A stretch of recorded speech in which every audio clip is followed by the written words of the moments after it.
कहानी की शुरुआत एक कपल से होती है जो एक होटल में ठहरने आता है।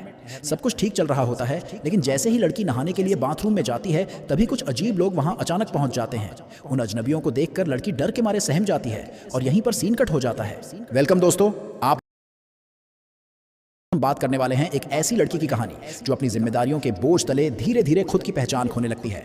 मूवी का नाम है फरहाना और ये कहानी है एक मुस्लिम लड़की की जिसकी शादी हो चुकी है और अब वो एक बीवी, बहू और माँ तीनों जिम्मेदारियां निभा रही है। फरहाना का पति है करीम और उनके 3 बच्चे हैं, 2 स्कूल जाने वाले और एक छोटी प्यारी सी गुड़िया जैसी बेटी। अब जब घर के खर्च बढ़ते हैं तो फरहाना भी कुछ करने की ठान लेती है। अब मिलते हैं फरहाना के अब्बू से जो एक पुरानी चप्पलों की दुकान चलाते हैं। कभी ये दुकान खूब चलती थी, इतने ग्राहक आते थे कि दुकान में जगह नहीं बचती थी। इसी दुकान की कमाई से उन्होंने फरहाना और उसकी 2 बहनों की शादियां करवाई। लेकिन अब वक्त बदल गया है, दुकान में सन्नाटा है और घर के हालात बहुत खराब हैं। ऊपर से करीम जो खुद बेरोजगार है ससुर से उधार मांगता है, मगर ससुर जी साफ मना कर देते हैं। अब फरहाना सोचती है कि कुछ करना ही पड़ेगा। वो अपने अब्बू से कहती है, अब्बू मैं नौकरी करना चाहती हूँ। लेकिन अब्बू पुराने ख्यालों के हैं। उनका कहना है औरतें सिर्फ घर संभालती हैं, बाहर का काम मर्दों का होता है। फरहाना निराश हो जाती है लेकिन हार नहीं मानती। उसी रात वो अपने शौहर करीम के साथ अपनी दोस्त की शादी में जाती है। वहाँ उसे नित्या नाम की एक मॉडर्न लड़की मिलती है जो एक कॉल सेंटर में काम करती है। नित्या कहती है, कल हमारी कंपनी में इंटरव्यू है, तू भी ट्राई कर ले। फरहाना के दिल में उम्मीद की किरण जागती है। अब घर आकर वो अपने अब्बू और करीम को समझाती है कि उसे ये नौकरी करनी है। थोड़ी बहुत बहस के बाद दोनों मान जाते हैं। अगले दिन फरहाना इंटरव्यू देती है और गुड न्यूज़, उसे नौकरी मिल जाती है। करीम भी खुश हो जाता है। अब फरहाना एक कॉल सेंटर में काम करने लगती है जहां उसे कस्टमर्स से बात करनी होती है, क्रेडिट कार्ड, डेबिट कार्ड बेचने का काम। लेकिन धीरे धीरे वहां जो कुछ चलता है वो सिर्फ कॉल्स तक सीमित नहीं रहता। अब फरहाना अपने काम में ध्यान लगाने लगती है। उसका डिपार्टमेंट कॉलिंग का है जहां उसे डेली टारगेट्स पूरे करने होते हैं। डेबिट कार्ड बेचो, क्रेडिट कार्ड बेचो। वहीं ऑफिस में एक और डिपार्टमेंट होता है जहां की लड़कियां कुछ ज्यादा स्टाइलिश और अमीर टाइप की लगती है। कुछ ही दिनों में फरहाना अपनी मेहनत से सबका ध्यान खींचने लगती है। वो लगातार टारगेट पूरा करती है जिससे उसकी सैलरी भी बढ़ जाती है। अब धीरे धीरे फरहाना अपने घर के पुराने उधार चुकाने लगती है। घर की हालत सुधरने लगती है। लेकिन तभी उसे लगता है कि नित्या वाला डिपार्टमेंट ज्यादा कमाई वाला है, क्योंकि अब नित्या पहले से ज्यादा पैसे कमा रही होती है। फरहाना बार बार नित्या से कहती है, मुझे भी तुम्हारे डिपार्टमेंट में शिफ्ट करवा दो ना। पर नित्या हर बार मना कर देती है और समझाती है, ये काम तेरे बस का नहीं है फरहाना, जहां है वहीं ठीक है। लेकिन किस्मत को कुछ और ही मंजूर होता है। फरहाना की छोटी बेटी की तबीयत अचानक बिगड़ जाती है। हॉस्पिटल में डॉक्टर बताते हैं कि बच्ची के लंग्स में दिक्कत है और तुरंत ऑपरेशन करना पड़ेगा। पैसे की तंगी के कारण फरहाना और उसका परिवार उधार लेकर किसी तरह हॉस्पिटल का खर्च भरते हैं और बच्ची का इलाज होता है। अब फरहाना पूरी तरह टूट चुकी होती है और इसी मजबूरी में वो एक बार फिर नित्या के पास जाती है और कहती है, अब चाहे जो हो जाए मुझे तुम्हारे डिपार्टमेंट में ही काम करना है। नित्या उसे समझाती है, ये आसान नहीं है फरहाना, इस डिपार्टमेंट में काम करना मतलब बहुत कुछ सहना पड़ता है। लेकिन इस बार फरहाना अपनी जिद पर अड़ी रहती है। मजबूरी के आगे नित्या भी हार मान लेती है और उसे अपने बॉस के पास लेकर जाती है। बॉस साफ सवाल करता है, तुमने इसे सब कुछ समझा दिया ना, यहाँ काम कैसे होता है? नित्या जवाब देती है, हाँ सर, मैंने सब कुछ बता दिया है। अब बॉस कहता है, ठीक है, पहले 1 हफ्ता ट्रायल चलेगा, फिर देखा जाएगा ये टिक सकती है या नहीं। अब नित्या फरहाना को ट्रेनिंग देना शुरू करती है। एक कॉल आता है और नित्या उस कस्टमर से कुछ ज्यादा ही फ्लर्टी और बोल्ड अंदाज में बात करती है। वो फरहाना से कहती है, देख यही है असली काम। इस डिपार्टमेंट की लड़कियां कस्टमर से बात करने के लिए सिर्फ प्रोडक्ट नहीं, अपनी आवाज और अदाएं भी बेचती हैं, तभी तो ज्यादा पैसे मिलते हैं। अब नित्या फरहाना को असली काम सिखाती है। इस डिपार्टमेंट की लड़कियां कस्टमर से फ्लर्टी चैट्स करती हैं, बोल्ड बातें करती हैं और यही इनकी जॉब है। फरहाना ये सब सुनकर हक्की बक्की रह जाती है। वो नित्या से कहती है, ये कैसे लोग हैं जो इतनी गंदी बातें कर रहे हैं? इस पर नित्या समझाती है, ये उनकी जरूरत है और हम बस एक सर्विस दे रहे हैं, ना वो गलत हैं ना हम, ये बस एक बिजनेस है। फरहाना मजबूरी में चुप हो जाती है। घर की हालत, बच्ची की तबीयत और पैसों की तंगी उसे मजबूर कर देती है कि वो दिल पर पत्थर रखकर इस काम को अपनाए। अब वो भी अपने कस्टमर से नॉटी टॉक्स करने लगती है।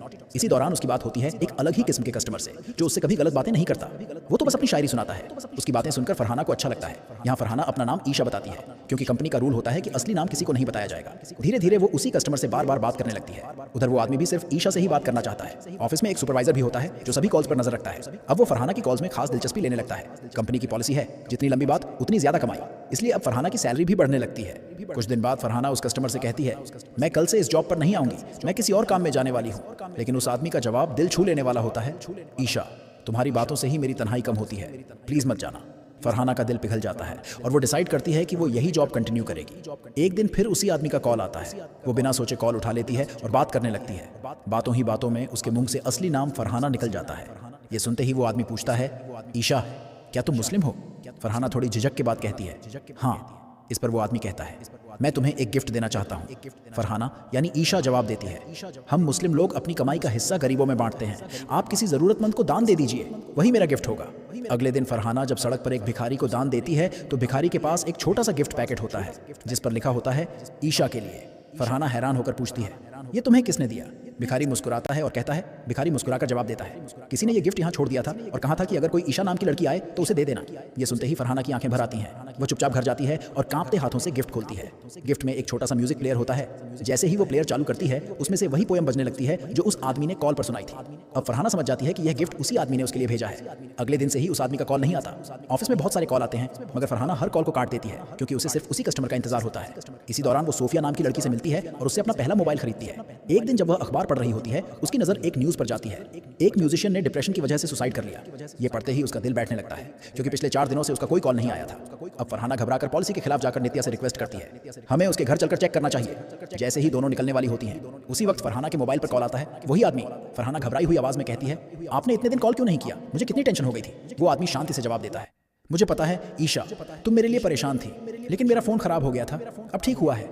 फरहाना थोड़ा नॉर्मल होती है, फिर कहती है, मैं आपको देखना चाहती हूँ, पता नहीं कल हमें कुछ हो जाए तो। मैं बिना देखे इस दुनिया से नहीं जाना चाहती। वो आदमी कहता है, ठीक है, ईद के दिन मिलते हैं, मेरा नाम दया है। उधर ऑफिस में जो लड़का कॉल्स को मॉनिटर करता है, वह ये सब बातें सुन लेता है और सोचता है कि अब बॉस से शिकायत करेगा क्योंकि फरहाना ने कंपनी की पॉलिसी तोड़ी है। ईद का दिन आ जाता है। फरहाना बड़े प्यार से दया के लिए बिरयानी बनाती है और मिलने के लिए निकलती है, मगर रास्ते में करीम, उसका पति, उसे देख लेता है और शक करने लगता है। वह चुपचाप उसका पीछा करता है। उधर ऑफिस वाला लड़का भी मेट्रो में चढ़ता है ताकि देख सके कि फरहाना किससे मिलने जा रही है। अब फरहाना मेट्रो स्टेशन पर खड़ी है और बेसब्री से दया का इंतजार कर रही है। मेट्रो स्टेशन पर खड़ी फरहाना की धड़कनें तेज हैं। तभी दया मेट्रो से उतरता है, लेकिन जैसे ही वो उसे देखना चाहती है, तभी नित्या का फोन आता है। नित्या घबराई हुई आवाज में कहती है, फरहाना, एक जरूरी बात बतानी है, सोफिया मर चुकी है। फरहाना सन्न रह जाती है। नित्या बताती है, सोफिया ने पॉलिसी तोड़कर अपने कस्टमर से ज्यादा रिश्ता बना लिया था। उसके बॉयफ्रेंड को जब यह पता चला तो उसने अपने दोस्तों को बुला लिया और उस रात जो कुछ भी हुआ, सोफिया कभी वापस नहीं लौटी। ये सुनते ही फरहाना के हाथ से बिरयानी का डब्बा गिर जाता है। उसका दिल जोरों से धड़कने लगता है। उसके दिमाग में बार बार यही ख्याल आता है, कहीं मेरी भी हालत सोफिया जैसी न हो जाए। बिना कुछ सोचे वह वहां से घर वापस भाग जाती है। लेकिन जैसे ही वह घर पहुंचती है, देखती है कि पुलिस घर के बाहर खड़ी है।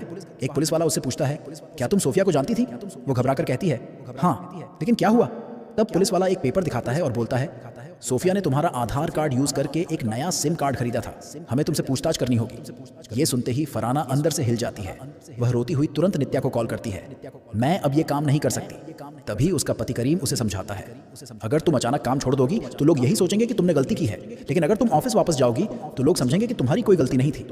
अब फरहाना सोच में पड़ जाती है। अगले दिन वह फिर से ऑफिस जाती है। ऑफिस में एक स्पेशल क्लास चल रही होती है। एक सीनियर मैडम सभी लड़कियों को समझा रही होती है, हमेशा पेपर स्प्रे साथ रखो और किसी भी कस्टमर से इमोशनली अटैच्ड मत होना। फरहाना चुपचाप अपनी सीट पर बैठ जाती है। तभी दया का कॉल आता है।